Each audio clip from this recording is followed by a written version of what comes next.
not understood that the technology was going to accelerate it that fast. So it was kind of a surprise. So people were really, really effusive about it. Hey, what's up?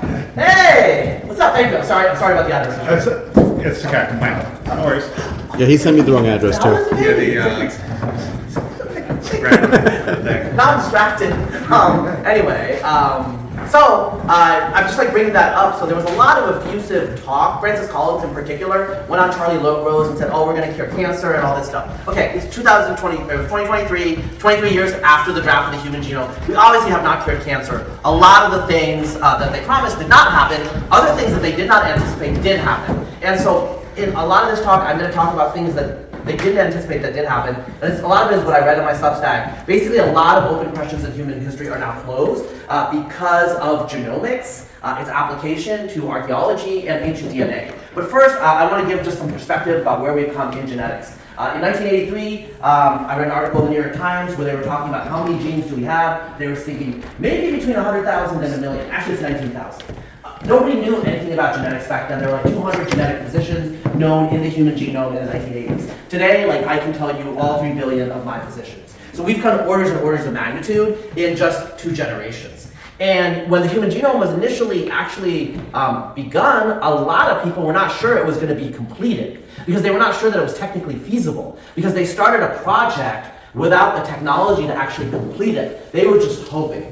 So some of my mentors, a little older than me, have told me, even as late as the 1990s, some people were saying, we just need to like cut this and like run and, basically just, accept our losses. Because the human genome was never going to be mapped. Well, obviously, in less than 10 years, it would map. What happened? Well, one thing that happened is obviously computation and automation, which was not very, it was not anticipated how much computation and automation would be applied to biology, right? And then the other thing is something called polymerase chain reaction. All you need to know about it is before 1995 or so, you need a lot of DNA to get data out of it. After the polymerase chain reaction, you had like a little bit of DNA to get data out of it. This is why forensic forensic genetics, criminal, all that stuff has radically transformed. A lot of the stuff you would see in CSI would not be possible without polymerase chain reaction. So it's a combination of biochemistry and computation between 1995 and the year 2000 results in the draft of the human genome, which is 3 billion base pairs. That's about how long our genome is. That's about like 3 gigabytes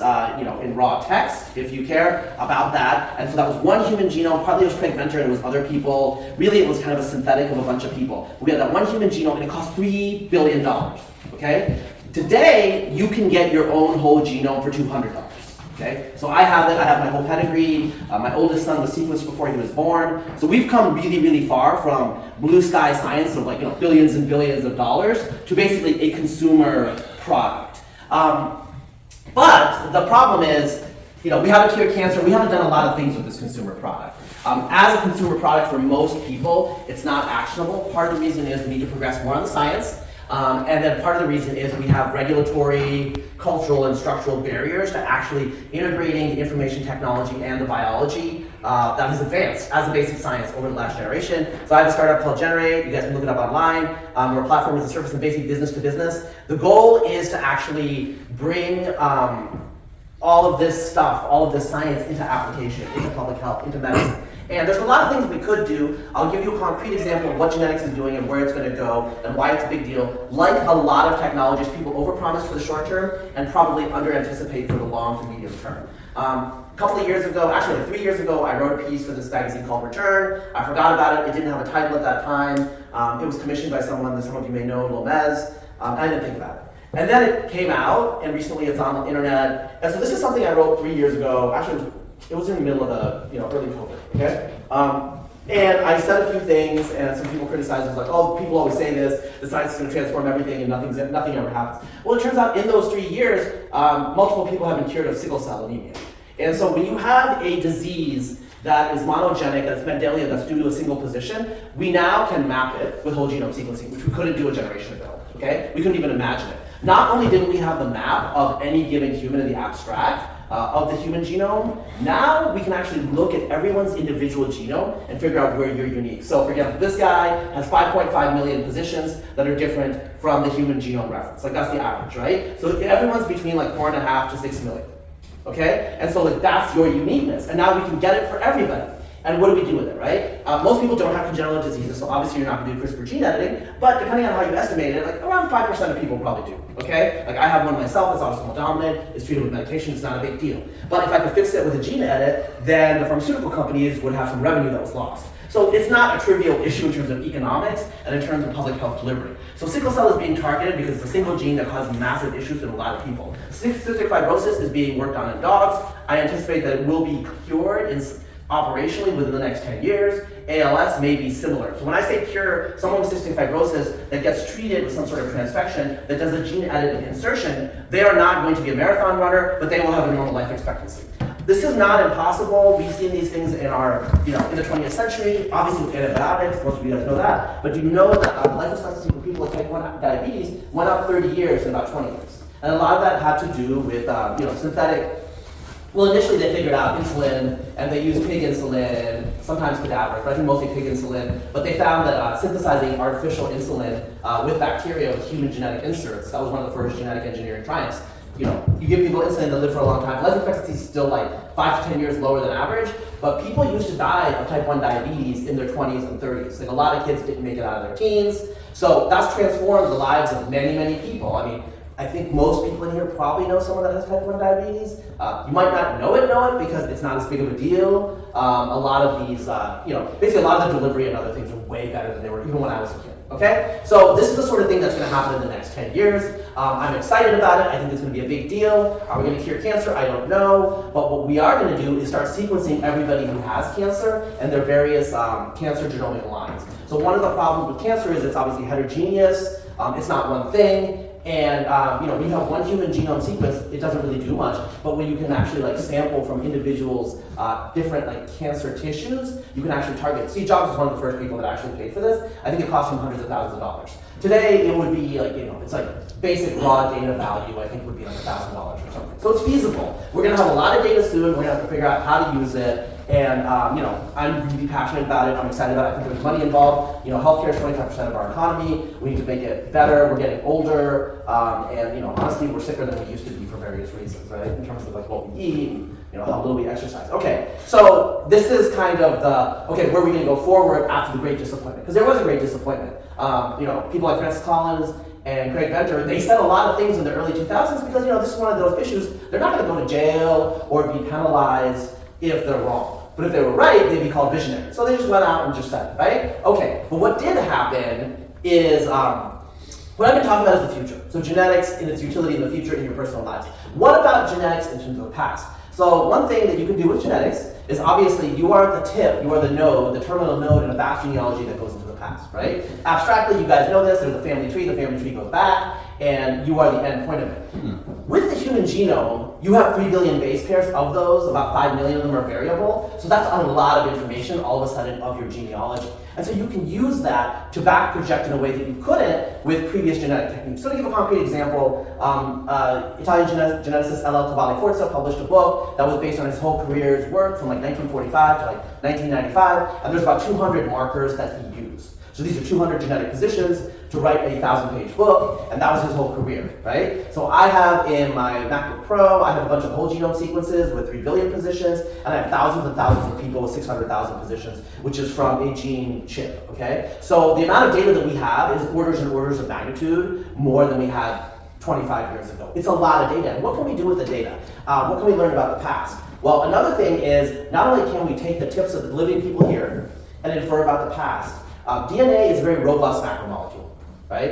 It doesn't degrade really fast, which is really good, because RNA degrades really fast. DNA doesn't degrade really fast, and that's good, because you want some fidelity as it passes from generation to generation, right? You don't want that many mutations. So I think there's 50 de novo mutations, I need to look at the literature, per individual. That level is what you get. So the fidelity is pretty high. It's a very robust macromolecule. The oldest DNA, actually, let me just just get a good sense of intuition. Can anyone give a guess about the oldest DNA that's been sequenced, dated? Does anyone? Is it 20,000 years? Okay. Anybody else have a guess? Much more. What do you say, Moishe? Don't say a billion. No, sorry. But millions. Okay. You say millions. You say 20,000. Arkin, do you have a guess? 300,000. Okay. I'll say 200. 200K? Okay. No, I'll say 200. I'm lowballing. Okay. All right. So the oldest is a 1.2 million year mammoth. Okay, so we have a good amount. So this is like an exponential decay curve. So within the last 10,000 years, we have a lot. So do you know how many ancient? So 20 years ago, we had one genome officially, right? Do you know how many ancient genomes we have now? Does anyone have a guess? Ancient described as what? Like ancient is, let's say, more than like 100 years ago. Actually, no, it's more than like 500 years ago. I think that was a cutoff. More than 500? Yeah. Not quite as many, maybe 1,000? 10,000. Okay. More than 10,000. Okay? So I'm just telling you, we actually have more than 10,000 ancient genomes. Like a lot of them go back like 5,000 years, 10,000 years. The Neanderthals obviously go back more than 50,000. Question? You mean specifically human or just? Yeah, this is just human. There's a lot, you can go to Antarctica and get a lot of, in the ice cores, you can get a lot of bacterial stuff, and how you can count that is a little dicey because they're obviously all clones and stuff like that, right? So the math on that is a little weird. So the point is, we have all this ancient DNA. The ancient DNA, what that does is like you have the terminal tip of a node U, and you create an inference, a model, right? A model that you fit the data to based on certain parameters. But there's errors in that. There's multiple models can fit the data. When you have ancient DNA, you actually have like explicit points within that model that narrow the parameter space of the models that could be true, right? So all of a sudden, you have individuals that exist way back there, and like they're only consistent with certain models of history. So we have refined our understanding of our past with ancient DNA a lot because they're sampling space, the real tree of life, instead of just the inference that we're making, right? So that's what the huge difference is. So for example, to be concrete, we have Neanderthal genomes. We have high quality Neanderthal genomes, right? With one Neanderthal genome, you can actually look at the trajectory of Neanderthal population going back hundreds of thousands of years. The reason you can look at that is because all those 3 billion base pairs are variables. And those base pairs, you can think of them as independent variables. A lot of them are not informative because they're not variable, but millions of them are. So those are millions of independent variables that are the outcome of a genealogy that goes back thousands and thousands of generations. So you can make some inferences of like when the bottlenecks work. So we know from the whole Neanderthal genomes, we know like the variation in their population over time, and we know that for everybody in here too. So if you look at everybody in here's genome, I'm just like doing a quick look, there's a massive, massive population bottleneck about 60,000 years ago. And you see that when you look at any genome, right? It's about the distribution of the variation that causes certain patterns in the genome. We can only do this because we have like massive computation. Like, imagine trying to calculate this out by hand, right? Millions and millions of variables. So it's totally not feasible. In theory, and look at, go on. Can you walk me through in a little more detail the mechanic for taking those genomes and showing that you have to say you have almost 60,000 years ago? Yeah, so basically the genome, you go across the genome, and there's 2 copies of every gene, right? And so you have 2 base pairs of every gene. Those 2 could be variable, right? And so what they're doing is they're looking for the distribution of variation across those genes. And what they do is they run simulations with like variable affected population sizes, and then they look to see which simulations match the distribution of variation in the genes. Right, so we didn't have the distribution of variation in the genes in the first place. We didn't know. We only knew that there were 19,000 genes in the human genome in about like 2010. Okay, it started out in 2000. They thought there were 40,000. It was a draft of the human genome. Now we're like 19,000. That's a pretty like consistent number that we're getting, right? Would it be correct to say that, I think just in terms of what this question might be about 60,000, when you're looking around the room, what you're saying is that I don't see any Africans. none of us seem to be entirely subject. Yeah, I would have like Right. modified that. And so let's like talk about this sort of thing. Like, what do we know? I've been talking at the abstract level. Like, let's talk concretely about what we know. And I've gone like 15 minutes, right? I don't want to go too long. How long do you want to go? Like another 15. Okay. Yeah, wow, 15, not bad. Yeah, you got it. Okay, so what do we know? So if you were reading about human evolution, and you still kind of read this, there's an out of Africa movement, blah, blah, blah. There's a tribe in East Africa that expanded and all that stuff. Some of you have probably read that and heard that, right? And that's like an okay stylized fact. It's not like totally wrong, but there's a lot of wrong aspects to it. The main wrong thing that I would say right now is like there's no evidence that there was a tribe in East Africa. There was a tribe in Africa. We don't necessarily know where. There's probably multiple tribes in Africa. So what the biggest thing that both archaeology and genomics are telling us right now is that when we're talking about this massive bottleneck and expansion 60,000 years ago, it only applies to non-Africans. They used to think that it applied to Africans as well, but there's various technical reasons that it doesn't apply to Africans. When you look at African genomes, they're way, way, way more diverse. So I think there's like 500,000 to like 750,000 more variable positions in African genomes, depending on the African population that you look at, than in non-Africans. So non-Africans, our ancestry all goes back 60,000 years to these common ancestors, probably like 100 to 1,000 people that lived in some tribe somewhere, we don't know where, somewhere in Northeast Africa or Arabia, something like that, right? And these people mixed with a much smaller tribe of Neanderthals, probably 5 to 10% the size. And then the reason we only have 2% Neanderthal ancestry is there was some genetic incompatibility, and what happens when you have two genetically incompatible populations, the smaller population's genes get purified. Right? So the original Earth, modern human, non-African group was about 5 to 10% Neanderthal, probably because it absorbed one Neanderthal tribe. I'm saying that because when you look at the Neanderthal segments in modern humans, they look like they came from one particular Neanderthal population, not multiple different ones, right? Everyone has the exact same Neanderthal segments, whether they're in Australia, whether they're in Europe, whether they're in the New World. You mean people alive today? Yeah. Because we have found. Yes, those died off, and I can talk about them really quickly. So we have found some people, like there was a guy in Oasi, Romania, he died, he drowned in a cave drowning. Like cavers have been drowning forever, you know, they're drowning today, they drowned like 40,000 years ago. So these two caver boys drowned, one of them had a Neanderthal great-grandfather, that's what he's talking about, right? So how do we know that it's a great-grandfather? Well, you can look at the percentage of Neanderthal ancestry, but also you can look at the segments, and what happens is each generation, the segments of this ancestry gets chopped up by recombination, and you can tell it was a great-grandfather. Right? So this guy had like an Ooga Booga great-grandfather. I don't know, it's like pretty weird. The other case that's like super interesting is Deni, who is a girl who died in Denisova cave in Siberia, I think like 100,000 years ago. Anyway, you look at her genome and she has alternating segments of her genes, of her chromosomes, where one chromosome is clearly from somebody that is 90% Denisovan, which is an ancient population that was discovered in East Asia, and 10%, this individual was male, 10% Neanderthal, and the other individual was 100% Neanderthal. That was the mom. So the mom was 100% Neanderthal, and the father was mostly Denisovan. And so she's what you call an F1. Her Neanderthal and Denisovan ancestors diverged like 500,000 years earlier. Go on. Do you know specifically where in Siberia it's found? Denisova cave is on the border between, it's in the Altai. So it's in the border between West Mongolia. It's right on the, I think it's in Tuva. Yeah. It's in Russia, right? Yeah, it's in the Russian Federation, but I think it's in Tuva. Anyway, so yes, we do have those individuals. So we've like learned these things. The Neanderthal genome was sequenced in 2010. Before that, scientists, they trusted the science, and the science said we had no Neanderthal admixture. Well, we actually didn't have a statistical power.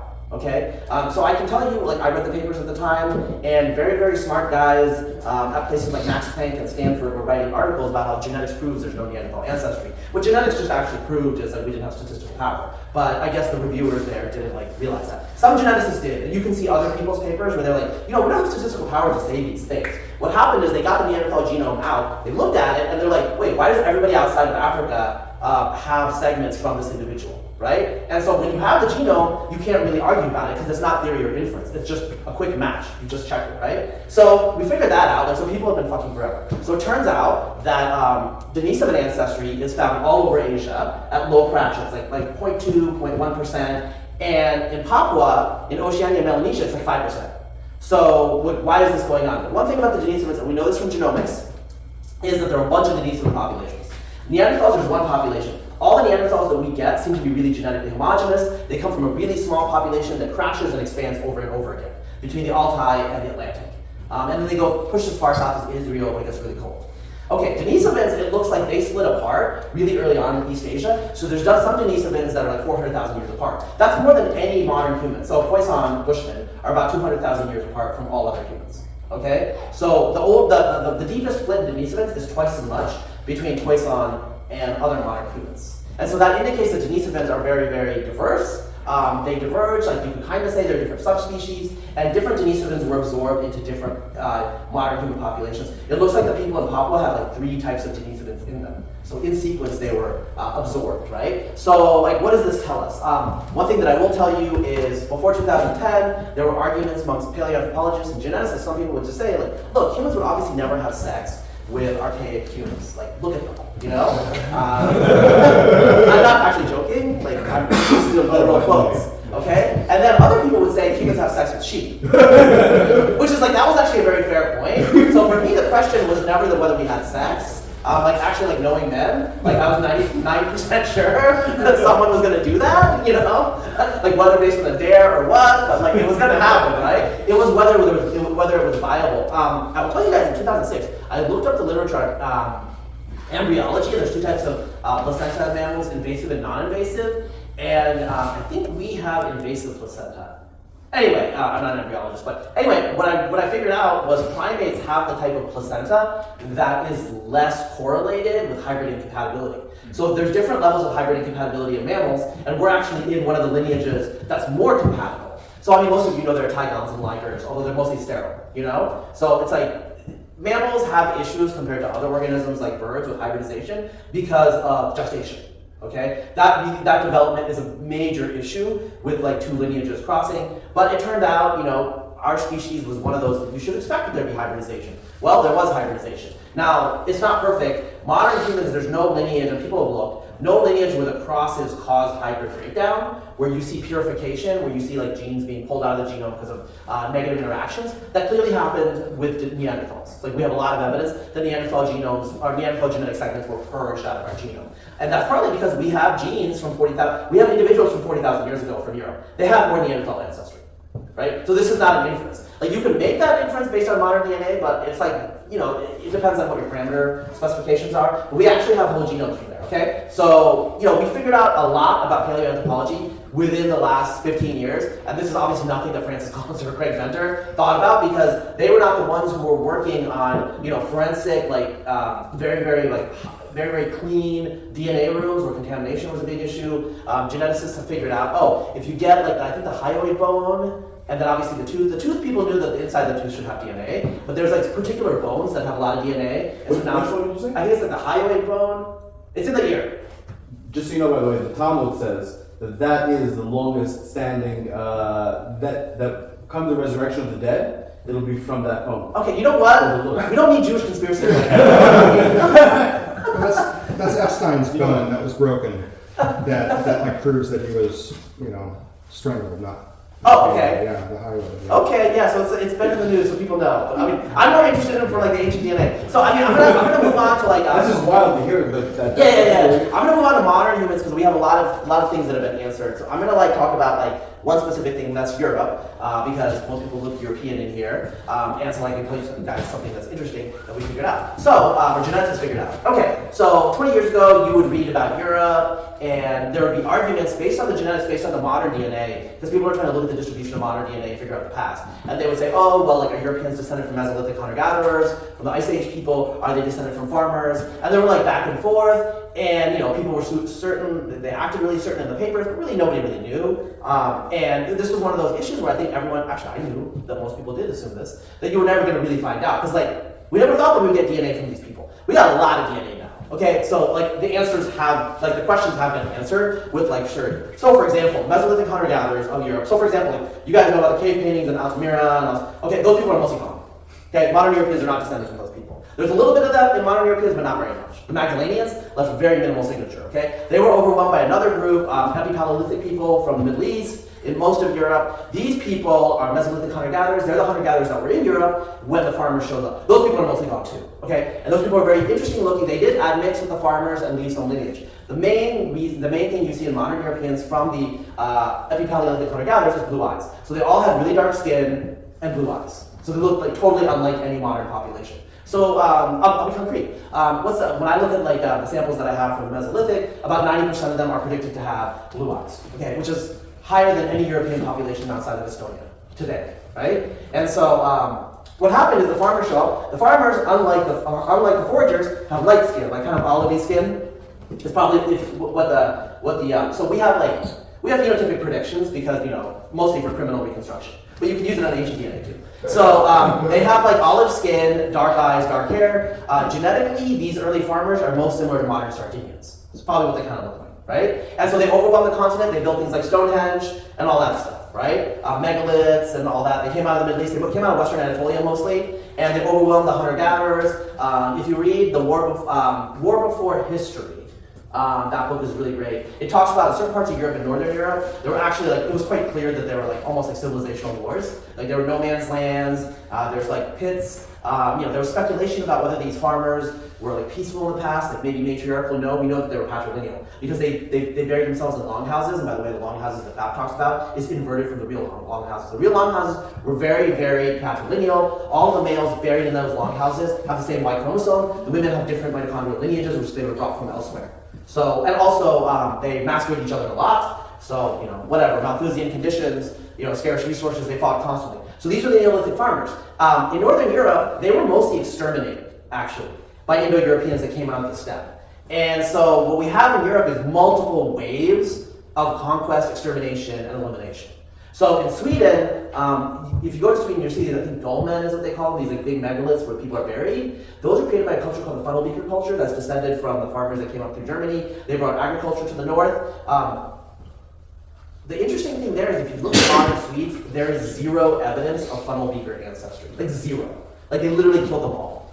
Okay, or ate them, or whatever the fuck they did, But there were a lot of funnel beaker farmers in the land 5000 BC. And then what ended up happening is a culture called Bad Lax culture showed up. And so archaeologists would be like, well, we can't say the Bad Lax people were warlike. It could be ceremonial Bad Laxes. But like quite clearly, axes are multifunctional. So you can use axes to cut down trees. And you can use axes to chop heads off. And people, before Christianity, so Christianity actually, I think most of you know, banned grave goods. You guys know that? That was a big deal. Banned grave goods. So grave goods, like in pagan, in Northern Europe in particular, people were buried with goods that like represented their class status, precious items. Sometimes it was for a woman it would be like a gold inlaid comb. And for men it was weapons quite often. And so this was a common practice before Christianity. And so, they're buried with swords after 1200 BC when swords were invented. They're buried with battle axes. Some men are buried with various bludgeoning tools. So, I'm not saying Conan the Barbarian is history, but like if you look at the genetic evidence, it's really, really striking how much replacement that happened. And I'll end with like a really concrete thing. It's just, I think it's kind of sad and funny. So there's a group in Poland called the corded ware that show up around 2900 BC. They replace a group called the globular amphora that are a Neolithic society.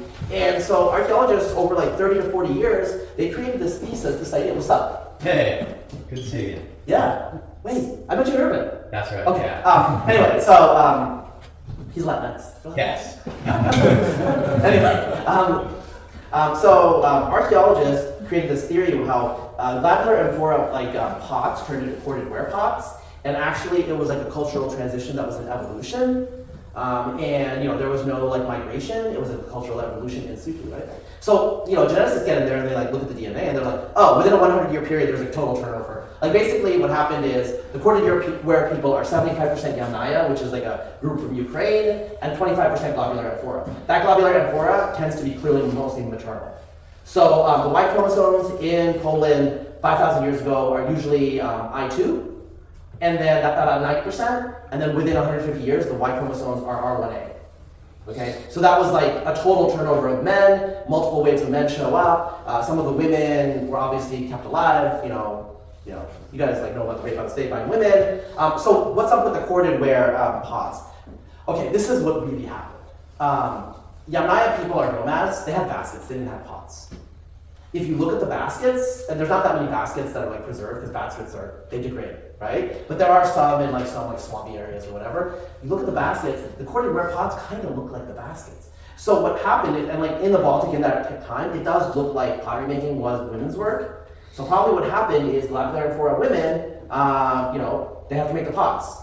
And these guys are we want pots that remind us of where we come from in our culture. That look like baskets. So they did these corded impressions on the pot. So that's how those pots came out. So now we know, Isn't that great? We know the truth? Actually, it's not that great because many archaeologists have spent their whole careers with an alternative narrative. And so does that mean that all their previous publications are fundamentally wrong in their conclusion? Yes. Do they want to admit that? No. Okay? So you can read the the argument back and forth, and it's they're really, really digging in. But a baby can see what really happened here, but that doesn't mean that you lose tenure, right, Arthur? So anyway, I think I'm gonna end it there. There's a lot of other things we can do Q&A, whatever you guys want to do, but I think I said my piece. So we know a lot about the past. There's some more stuff that we need to learn about the past, but I think the broad sketch is as someone that's always been interested in history, it's a great time to be alive because so many of the questions have like very obvious answers. And like, some of this stuff, like yes, papers published, but they release the raw data, so I double check things myself and I play around with the parameters to make sure that the results are actually robust and not some funny noise. You know what I'm saying? So like, everyone can do it, and this is the great thing, because truth shouldn't be the purview of specialists, right? Like you should be able to confirm and validate the truth yourself, without having to go to some archive. We can do it now, so I think that's really great. Are there any questions? All right.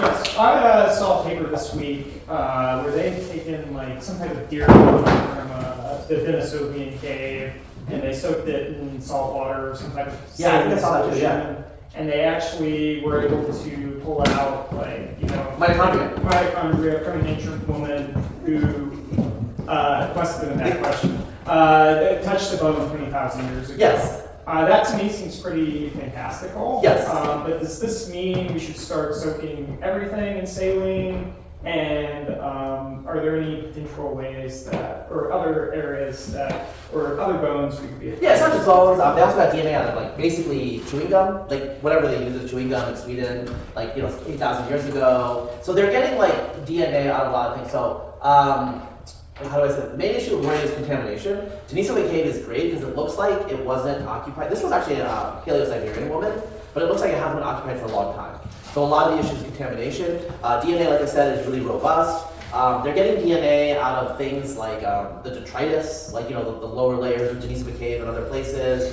And in terms of should we do saline or whatever, what can we get DNA out of? What I've been told by archaeologists is there's a massive backlog of samples that they want the geneticists to test. The issue is there's and this kind of goes back to what I was saying, there's structural reasons why genetics can't scale the way it should on paper. Obviously, I don't know, if HHMI wanted to fund a bunch of industrial grade human DNA labs, the rate of discovery would increase. Although I think part of the issue is, so for example, I'll tell you concretely, there's two really, really big human ancient DNA labs. Eske Willersleiv's lab that's split between Denmark and Cambridge, and then David Wright's in Boston, and there's probably maybe a third one in Max Planck and Johannes Krauss. And so they have, and this is kind of the scale, they have a big lab, they have a lot of skilled employees, they have a lot of experience with it, but there's no structural reason why you couldn't have 10 times as many labs. Well, that means that you have 10 times as much data published. But does that mean there's 10 times as much insight? Not necessarily, because diminishing returns depending on the area. But there are some issues, so for example with animals, there's a lot of work to be done about animals that they are doing. So obviously mammoth sequencing and all those things have happened early. Yeah, but all the other groups are also getting in on that. And so there's gonna be a lot of stuff that we're gonna do with mammals. So I talked about DNA. I will say this is not genomics, it's proteomics. Proteins last a lot longer than DNA. There's a lot less information though. So DNA can give you the total information. So it's protein is basically, you can think of it as reduced, representation from the DNA because it's translated out of the DNA. Protein gives you a lot of information about differences between species, but not too much within species. But the good thing about protein is it seems like it lasts 10 to 20 times longer. Or it doesn't seem like, it's known. So protein is older. The oldest protein is 3 to 4 million years. What I've talked to protein people is they think that they're gonna push it back to probably 30 or 40 million years. Not as far back as the dinosaurs, but they're gonna go deep into the Miocene. And so that means that a lot of evolutionary questions are going to be tested and checked. And why is this great? Well, millions of years is a long time for evolution to work. They're going to be able to test a lot of theories, right? And that's retrospectively looking at the past. Go on. There's a lot of political considerations around testing remains often. If you were, world dictator says, Razib, you get to test one population, you can't test now, or one group that maybe there hasn't been as much testing as you might. Who I would hold genome sequence every single Bushman. Because they have the most genetic diversity in the world.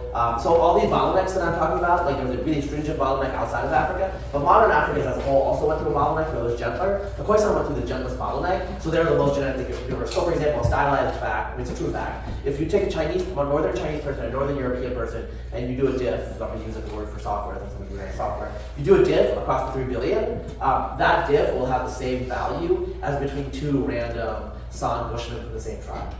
Okay? And that's because they have a lot of genetic diversity, right? They didn't go through that bottleneck. That means the deepest lineages go way further back than 60,000 years.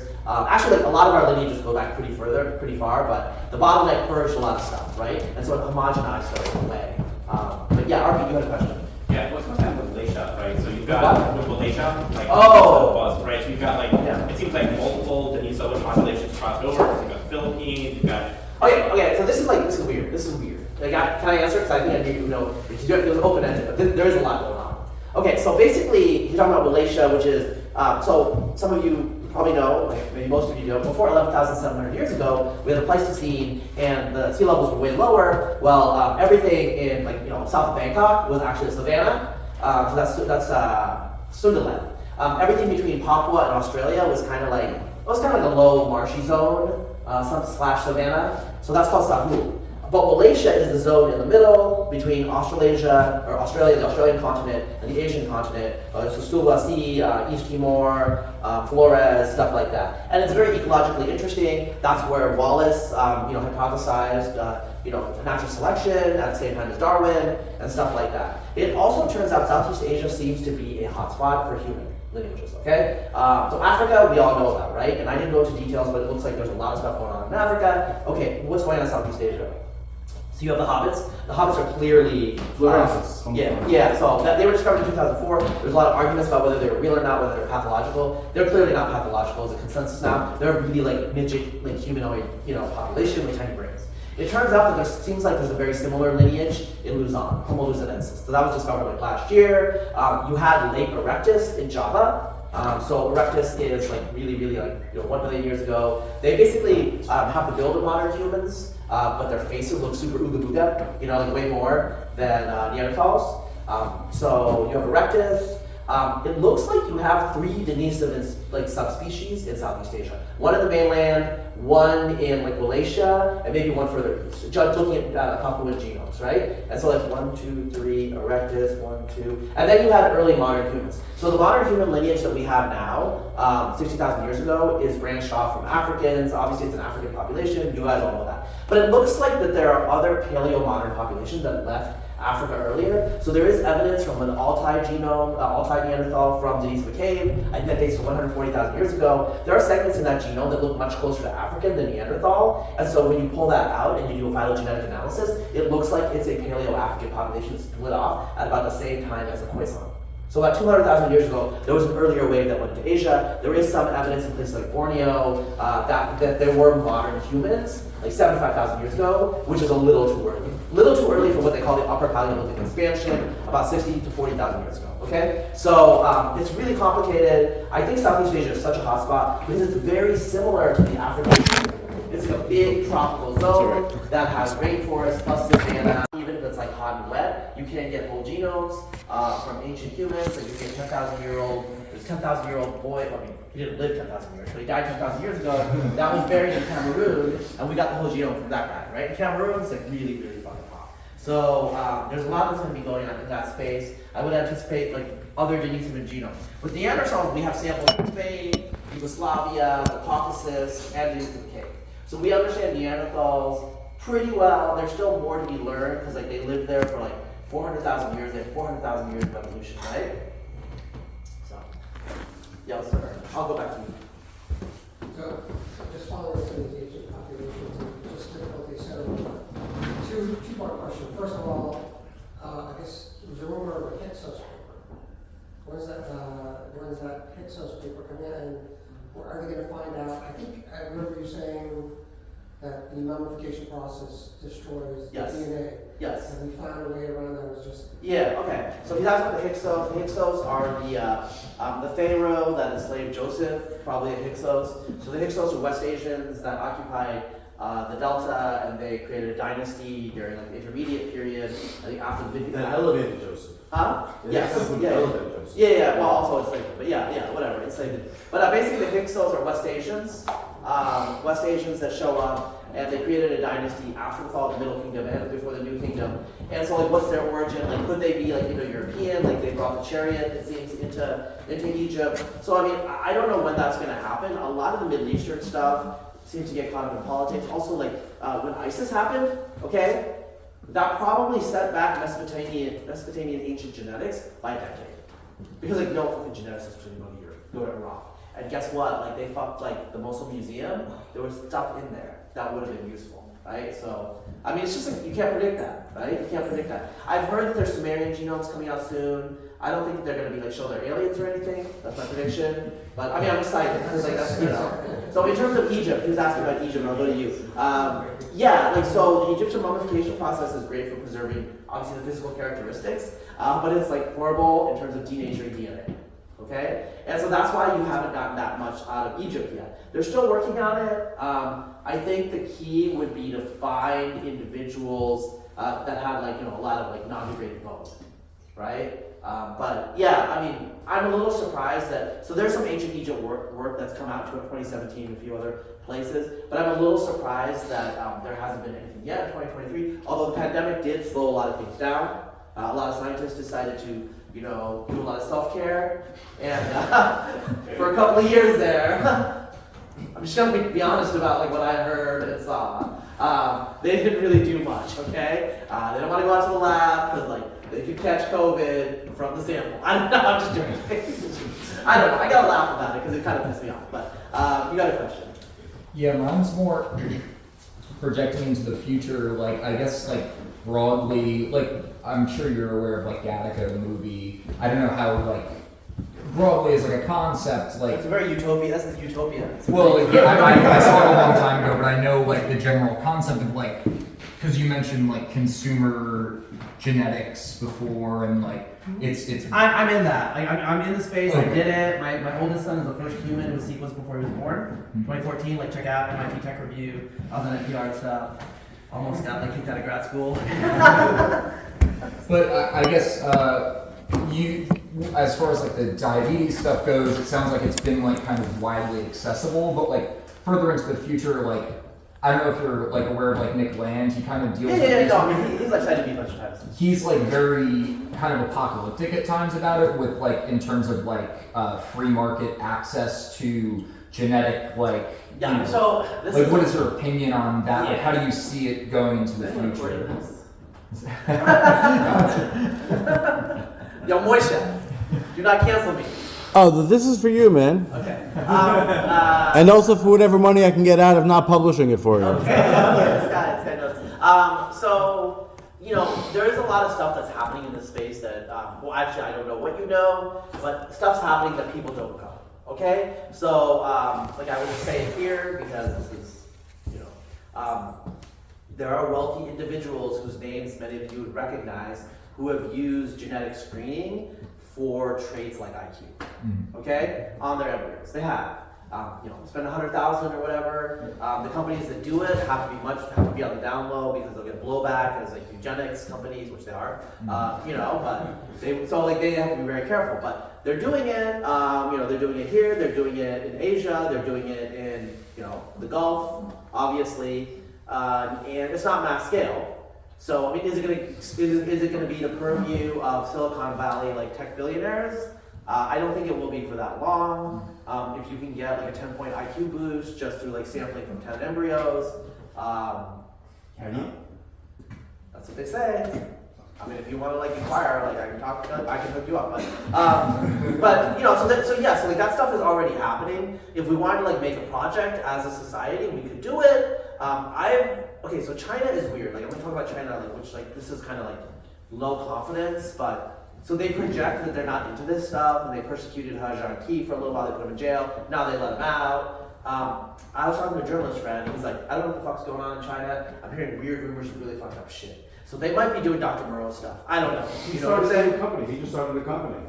Yeah, I know. But I mean, that's all above the board. There is weird stuff apparently going on. I don't know if we'll see 8-man armies coming out of China. No, I'm just joking. I'm just saying, like, basically my friend was like, I like talk to people and they're like, if we told you we'd have to kill you type of stuff. So he's like, basically they have that on lockdown. I'm assuming it's PLA, People's Liberation Army or whatever, right? The People's, or whatever. I don't know anything. But what I've been hearing for the last decade is they're not super into that, which is like really skeptical, looking at like what they've said in their private papers in the 2000s by like their think tanks and stuff. So if you want me to like bet, I think they're doing stuff and they're just not telling us because they know we would freak out, and also they want to pop it up on us as a surprise. You know, that's what I would say. But you know, there's free market that's happening. In terms of what's going to happen in the future, okay, so most of you know, do you guys know that people do very little amniocentesis anymore? Non-invasive prenatal testing is now used by everybody. All women over 35 are recommended. A lot of women under 35 use it. Mass terminations of babies with Down syndrome and other sorts of chromosomal abnormalities. This is all happening. And like nobody ever talks about it. And nobody ever talks about it because everyone doesn't. Okay? So this is what I see. What I see in our culture is it's really freaky when hardly anyone does it, and then when everybody does it, and they get utility out of it, it's whatever. So in vitro fertilization test tube babies, you read the New York Times articles from the 1980s, like I'm a subscriber, so I read that stuff sometimes just out of curiosity, and they were freaked out. They were really freaked out. Now they're just like walking around, like I know a bunch of them, you know? I know a bunch of them, and they're just like normal people, and no one cares. And in fact, I see things like, you know, I see like Christians on Twitter, like, you know, thank God, like I thank Jesus Christ, my Lord and Savior, you know, the in vitro fertilization worked, you know? And so that tells me that this stuff can be normalized, okay? And I'm not saying it's good or bad. In terms of the screening, it'll start out with like clear diseases. So here's the thing that actually like worries me a little bit. I know a lot of people who are on the spectrum. Some people have said maybe I myself am, but this sort of stuff is actually pretty heritable. Like autism is 80% heritable, schizophrenia is 80% heritable. Nobody really wants, I mean, maybe some people want a really autistic child, okay? But a lot of people do not, okay? And it runs in families, and schizophrenia runs in families. So imagine that we're doing like polygenic scans and you know, have a bunch of embryos and you're selecting for ones that are much less likely to be schizophrenic or autistic, right? I think most people would do that. I think that's going to happen. The problem, quote unquote, is there is some correlation between very high IQ individuals that have schizophrenia in the family and creativity. And when you talk about autism, you know, in tech domain, autism can actually be, I don't want to say superpower, but like, no, I'm going to go heads down. You know? So imagine, how do I say this? I worry about a society that's super normal, you know? Which is, you know, I don't know, it's not the worst thing. Go on. We talked about this like a week ago. Can you talk a little bit about the heritability of schizophrenia across populations?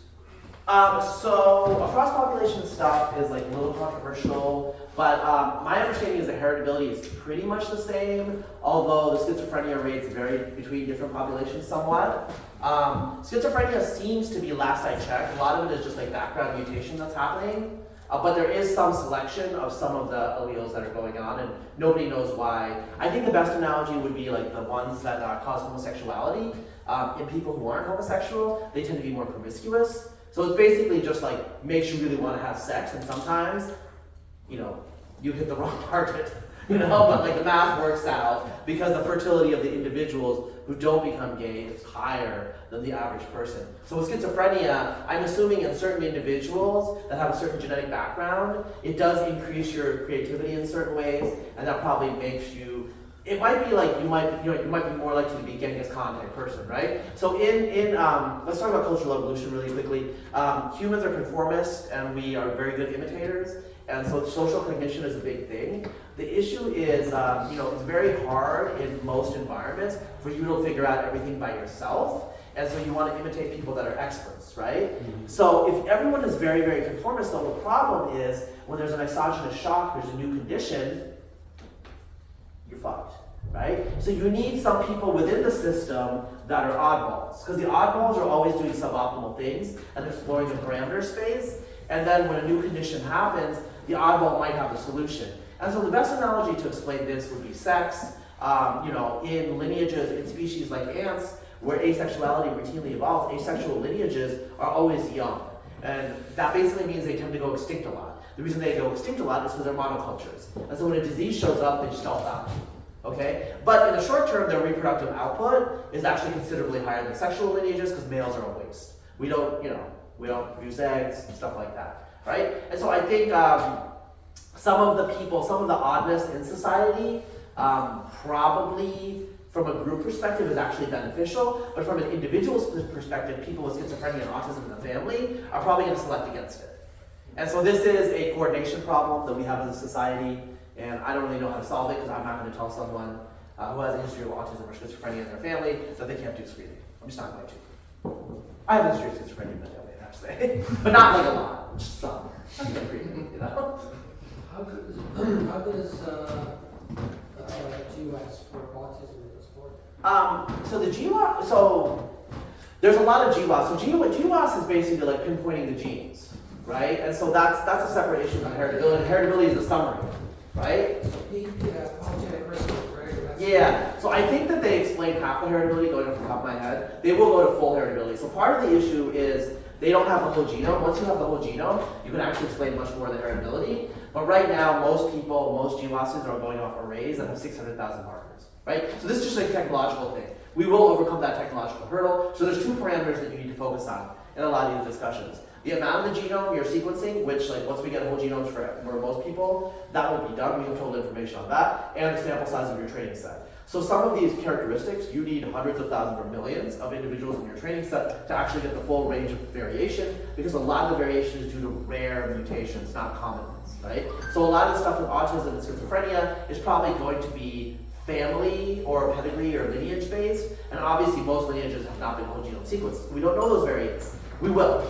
So we'll get there. And at some point, once we have like 10 to 20 million people, that's probably enough statistical power to get you 90% of the way there. We don't need to get to 100 million or 300 million, okay? Yeah? Are there any like low confidence hypotheses you have about that we might find out in the next 5 to 10 years with paleoarchaeology? Like my friend Nimitz talks about like he's gonna come to Austin in May. Oh really? Maybe I shouldn't say that. Okay. Well, he has this theory about like the half-man uprising, where some like archaic population, like 50,000 years ago, was rebelled against the humans or something like that.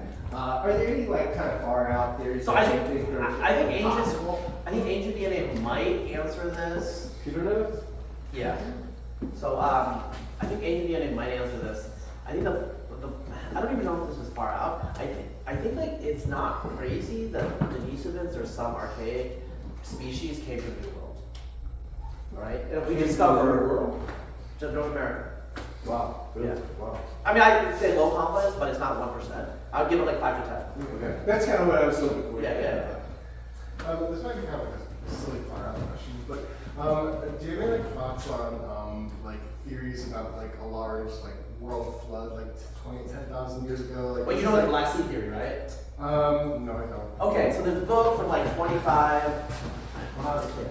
No, when I was a teen, but whatever. So there's a book. It's basically like during the Ice Age, the Black Sea levels were way lower, and so there is a theory that that flood in the Near East is a recollection of the Black Sea flood. And so what happened was there were some lakes that had like Ice Age. They had ice sheets, okay? And basically what happened is once the ice sheets broke and there was a dam breakage, it happened really quickly that the sea levels rose. So they had to clear vast amounts of territory around the ring. So basically the ancient Black Sea during the Ice Age was like 50% the size of the modern Black Sea. So that whole ring area was occupied by humans. And so the theory is that everyone who fled from north into Europe and south into West Asia, they had a cultural memory of that thing. Sounds crazy, but cultural memories of that sort of time period are not like, they've been validated. So I'll give you a couple examples. Does that turn into like Atlantis type of theory? Yeah, a little bit. It's part of like the whole ecology. So I'm from Oregon. Crater Lake is Mount Mazama blew up like 6,000, 7,000 years ago. The local Native Americans remember the explosion of Mount Mazama. We didn't know that Mount Mazama actually exploded until modern geology in the 20th century. Okay, but they clearly remember it. In Australia, Australian Aborigines, they have like weird myths that recapitulate. They're very Australian Aborigines are really into landmarks and landscape in their mythology. So like the gods or whatever the hell things are running over these hills here and that. Well, it turns out they remember when the sea levels were lower, 10,000 years ago, and in their own mythologies, they actually do have like memory of the hills and the landmarks that we now know about with modern, sonar, radar, whatever, right? So that's more than 10,000 years ago. Oh, here's the third one. Hades, the dog that takes you to, the dog that guards the gates of hell, or, in Hades, Native Americans have a legend of a dog that, takes you into the afterlife, and Indo-European, it's an Indo-European motif as well. It's a Turkish motif. And dogs, it looks like domestic dogs like diverged or domesticated 30 to 40,000 years ago in Central Eurasia, in that area. And so these dog myths are probably Paleo-Siberian myths that date before the last glacial maximum, which is about like 25,000 years ago, okay? And so these myths are found in North America, and they're found among Indo-Europeans, they're found among Siberians, like just all of these Eurasian, Palearctic, Nearctic people, right? So humans do have like certain things that they remember that can tunnel through time, even though most things degrade very fast. So for example, in the Indian subcontinent, if you look at the Vedas, they're clearly Indian, like there's so they're in the Vedas, Surya is a sun god, he's in a chariot, and so he's like Helios. Okay, so you see that. You see the common Indo-European group, but he like waves at a parrot. Okay. He's obviously in India, okay? But so the Aryans, they did not remember where they came from, but now we have the DNA to trace exactly how they came out of Belarusia, going first to the Urals and south into Central Asia, and we have the archaeology and everything. But within 200 to 300 years, they just forgot. Like they had recollection, they had like aspects of their steppe society preserved in the mantras of modern Hinduism and the Vedas and whatnot, but they actually don't intellectually remember that they came from somewhere else. So that's kind of weird that people can forget that, but they remember, like, you know, Aborigines remember the landmarks, but that is how it is. I have no like grand unified theory. I'm not a cultural anthropologist, thank God. You had a question?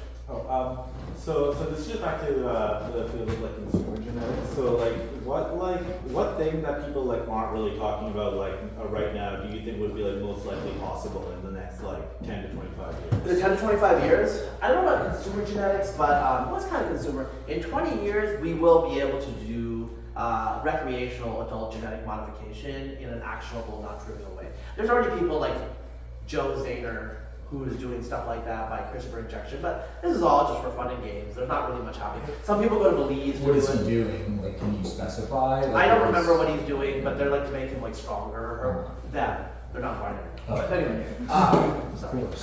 Don't want to misgender this joke. Anyway, there's people going to Belize and stuff like that. Like, I don't know if I should. No, I'm not gonna say who. People in Austin go to Belize to do this, okay? And it makes them like more vigorous and stuff like that. I don't know, but there's no good like experimental tests of this, but I think in 20 years we will have stuff that allows you to like change your skin color. Do you want to have purple skin? Do you want to be like? Do you want to have like skin that's like a squid so that you can like change its color? Like there are weird things that I think would be possible in 20 years. Like Kurzweil's not wrong when he says we're not good at exponential. So yes, like right now that's ludicrous, but look. We can like take the gene of any organism and put it in. We just don't know. Like what it would do, and we also don't like. Obviously, we haven't done the natural experiments, right? But like, imagine China creates like humans with brain stems, and they're like, oh, we can just experiment on them. Now you can experiment. Wait, I mean that's just like a thought experiment. I'm not saying that people should do that. Yeah. Horses in the New World recolonization, yes or no? No, because the stuff about that, a lot of it's based on like folklore, and there were horses up until 10,000 years ago. No. All the genetic evidence, they were newer now. There's recent ancient DNA, or not like, historical DNA that shows that they spread into the Great Plains earlier. It's like centuries earlier than people had thought, which makes sense because it's in line with their local legends. So it's complicated. It was nice meeting you guys. Congratulations. Thank you. Taking care. Don't get in trouble. Don't get your account banned on Twitter. Wait, no, never mind. It's the new regime. You're not. But anyway, yeah. So I think one of the interesting things is like a lot of like folk wisdom or certain things turn out to be true, and like archaeological or anthropological like better scholarly explanations turn out to be sophistry. So I'm careful about that. I think it can inform us, but it doesn't. We can't like rely just on it, and that does rely just on that, right? So I don't know. Does that make sense? Yeah. Yeah. So I know a number of people who they didn't go to Belize, but they went to a place in Latin America and had what they call a genetic modification done. Yeah. I believe to induce myostatin inhibition. And, you know, it doesn't seem to have done anything, honestly. And so I guess I'm curious if you think that the current approaches towards what I guess is considered genetic modification are likely to bear fruit, or if there's going to have to be some... the main issue that I worry about is off-target effects of cancer. Right. So, I mean, I think that the probability, thank you, sir. The probability of success is pretty low for a lot of this stuff, and the probability for cancer is not trivial. So, I would be careful about that. All right, any other questions? Oh, wait, you didn't have to. Do you have any thoughts on the viability of ectogenesis or ectogenetics or? You mean like outside of the? Yeah. Are you into Dune? No. You guys know Benny Tlax? Yeah. That's a legit thing. Do I have thoughts on the viability? What I do know is Colossal. This is like all like, do not attribute me. Colossal has like made a lot of fucking progress on that stuff and it's freaking people out with like mammoths, like little mammoths. They're the But ones who are bringing dinosaurs back? no, mammoth. Oh, right. Yeah, we don't have dinosaur sequences. We got chickens. We could modify chickens into a theropod. Yeah, we could. That's feasible. Okay, you. With some of Jason's shelters, we're going to a better understanding of cancer and drug targets, like that whole world of gene knockouts and all that stuff. Do you think that's overhyped, underhyped, or are we like? I think it's overhyped in the short term, but underhyped in the long term. Okay, why? That just tends to be how it works. Because like you have to overhype it to get the grant. Yeah. Okay? But in the long term, we're going to learn a lot of things, and we're going to realize that a lot of the things we do cancel it out in terms of like, you know, the efficacy of these drugs. And also like a lot of these drugs, my understanding of most drugs is like, you know, this is like outliers, you know, it's like the power law is crazy there. It's not 80-20 Pareto, it's like 99-1, right? So I think we just need some good drugs and like, you know, and also, I mean, so I don't know much about that particular detailed field, but like for example with genomics, everyone anticipates that long reads will transform the field in the next 10 years, and that's going to be a non-continuous jump in technology. So there will be non-continuous jumps in technology. Some of my conservative friends, and I'm conservative myself, have like, oh, like you guys have been saying like that, like, you know, we're going to be like, you know, in the future, and we're still not in the future. I'm like, dude, you have a supercomputer in your pocket. You know, like all of the things that we take, like something like non-invasive prenatal tests. People don't talk about it, but like it's happening to millions of pregnancies across this country. Like they're taking a blood draw from a woman, and they're taking from the woman's blood the cells from the fetus and determining whether the fetus has Down syndrome. Like, is that the future or not? You know. So when the future is here, we take it for granted. We don't talk about it. And you know, I think that you probably know, cancer like survival rates have slowly been increasing.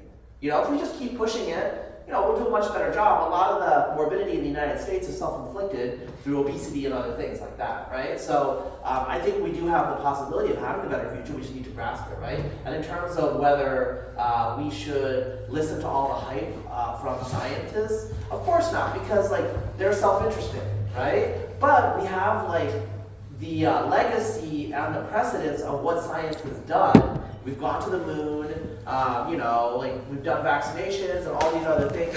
And yes, soon in the next generation, we will be able to do modification of our offspring. And the question is whether you choose to do it. And yes, some of it will be ectogenesis. I know a lot of people that are just like doing surrogacy now. It's super affordable for them, you know? And so like this sort of stuff is just happening. But if we talked about surrogacy the way some of my friends talk about surrogacy, like 30, 40 years ago, people would be like, this is freaky, you know? And yeah, some people still complain about it, but come on.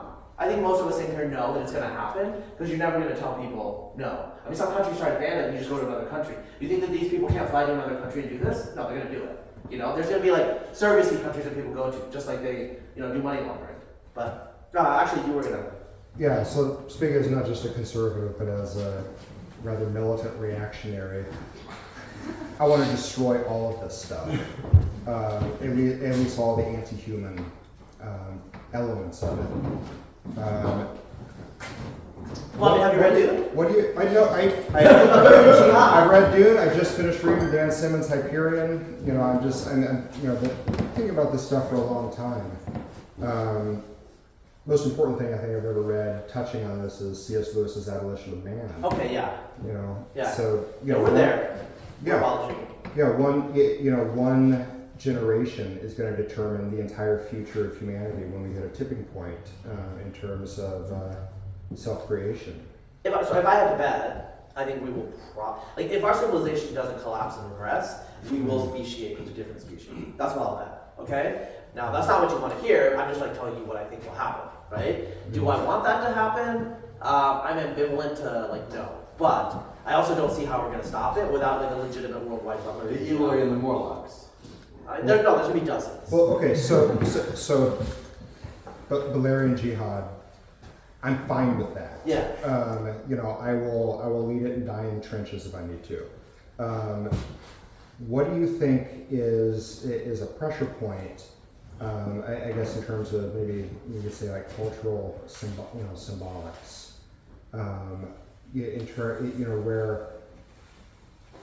Where we could hit a critical mass of people thinking, okay, this is what is terrifying about this. This is what is deeply anti-human. Okay. So look, I'm just like a simple scientist, you know. Yeah. So like these are like deep questions you're asking. What I would say is, my belief is like a lot of this is bottom up. You know, so our modern Western consumer society is very hedonically driven. And so we reduce things to like units of pleasure. And so we can't say no to any units of pleasure. And we don't really reflect on what it means to live the good life, you know, what it actually means to live a human life in like a holistic sense. Now some people are religious and they have that, although, you know, the United States is much more Christian than Europe, and like we are actually far ahead of Europe in a lot of this genetic stuff. Like the Germans, for example. So here's the Germans don't like genetics. Of course. They don't like genetics. So there's a solution. We just need to like commit like a genocide, and they'll scare us straight. Okay? They do not do human genetics. It's really sometimes it's pretty sad, but yeah, they don't do human genetics. Like they ban 23andMe and all these other things because they don't want to know anything about their genetics. You know? God bless the Germans. Yeah. So there are cultures that are like that. Europeans tend to be much more wary of it. France also banned 23andMe, although they were worried about infidelity issues. But anyway, I'm not joking. So that was like they legit like brought that up. If we started aborting or selecting against gay babies. Yeah, so the heritability is only 25%. Okay. Well, if we So it's still probably did like, it the anyway. efficacy is lower. It would end up like just resulting in less promiscuity. Because in straight people, those genes cause more promiscuity. Interesting. Right. So in terms of homosexuality, it's the heritability is low, but I think for men, it's quite obvious that it's like pretty hardwired for a lot of men that are like obligate homosexuals. And so I think that there's developmental issues in pregnancy. So younger sons tend to be much more likely to be homosexual. So it's probably an immune response of the mother with each successive pregnancy is causing developmental like deviation from the straight orientation. So yeah, there's probably ways that people can screen for it in the future. But yeah. I'm just thinking that if you made an industry out of that, the activists would destroy the entire biomedical infrastructure, within a decade. Okay, I mean, so if you destroyed it in the United States, the reason I say it's Butlerian jihad is that was like a multi-planetary jihad. Like you cannot destroy it in one country. Well, I'm taking for granted that these people are laced deeply through the WEF, the EU, the whole. Okay, the whole yeah, thing. I'm not worried. The EU is not going to be jacked because like they're a dying civilization of old people. Okay. So like they're looking back into their 20th century. What I'm really thinking about is Asia, Middle East, like Dubai. The Arabs, I know they're inbred as fuck. I went consulting. No, I'm not trying to be offensive. I went consulting in Qatar. Like they have like a lot of schizophrenics and autistic kids that are due to cousin marriage that they like house, like the citizen families, the ones that actually have like full health care, and they don't know what to do. One thing that I told them was, look, your fertility is dropping. You guys are gonna run out of cousins to marry soon, so maybe it'll fix itself. But that's the issue. So it's like they used to not have so many cousins to marry because of high mortality rates. But then all of a sudden there's like families of like 10 people, so it's like, she's looking pretty good. You know what I'm saying?